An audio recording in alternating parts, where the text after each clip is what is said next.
तीसरी के पिता से लगलग घोटा और चौथी के पिता से संजीवनी बूटी। वैद्य ने वे चारों चीजें हथिया ली और अपनी जादूगरनी पत्नियों से कहा कि मेरे साथ मेरा एक मित्र है, वह तुम्हें उड़न खटोले में बैठने नहीं देगा। अंततः अगर तुम सब भी मेरे साथ चलना ही चाहती हो तो एक एक करके तुम चारों उड़न खटोले के चारों पायों पर लटक जाना। इस तरह मेरे मित्र को बुरा भी नहीं लगेगा और हम सब मेरे देश भी पहुंच जाएंगे। चारों को वैद्य जी की बात उचित लगी। वैद्य रूपी रानी ने अपने राजकुमार पति को उड़न खटोले पर बिठाया और उसके संग चल पड़ी। चारों जादूगरनियां भी उस उड़न खटोले के चारों कोनों के पावों को पकड़कर लटकी हुई थी। जैसे ही वे बीच समुद्र पहुंचे, वैद्य ने राजकुमार को इशारा कर दिया।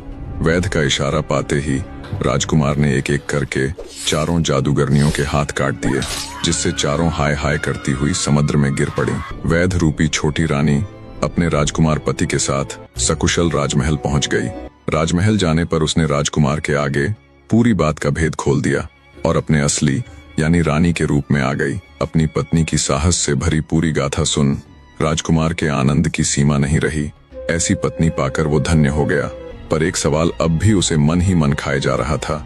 उसने अपनी पत्नी से पूछा, जब तुम शुरू वाले दिन साहूकार के बेटे के रूप में मुझसे आकर मिली थी, तुमने तभी मुझे आजाद क्यों नहीं करवाया? रानी बोली, हाँ, तब मैं चाहती तो तुम्हें आजाद करवा सकती थी, पर फिर वो दुष्ट जादूगरनियां पता नहीं कितने ही और पुरुषों को निगल कर उनकी जीवन लीला समाप्त करती। मैं शुरू से ही ऐसे किसी मौके की तलाश में थी कि उनका हमेशा के लिए काम तमाम कर पाऊं। अपनी साहसी और बुद्धिमती पत्नी की बात सुन राजकुमार का सर और अधिक गर्व से ऊंचा हो गया। पूरे राज्य भर में आनंद उत्सव मनाया गया। निष्कर्ष, ये कहानी प्रेम, साहस और बुद्धिमत्ता की अद्भुत मिसाल है। एक वीर रानी ने न सिर्फ अपने पति को 4 दुष्ट जादूगरनियों के चंगुल से बचाया, बल्कि उनका स्थायी समाधान कर समाज को भी उनके अत्याचारों से मुक्त करवाया। इससे सीख मिलती है कि हर समस्या का समाधान बुद्धि और धैर्य से खोजा जा सकता है। सच्चा प्रेम और संकल्प किसी भी बाधा को पार कर सकता है। कहानी का सुखद अंत यह भी दर्शाता है कि अंततः अच्छाई की ही जीत होती है और बुराई का नाश निश्चित है। शुक्रिया मेरे दर्शकों।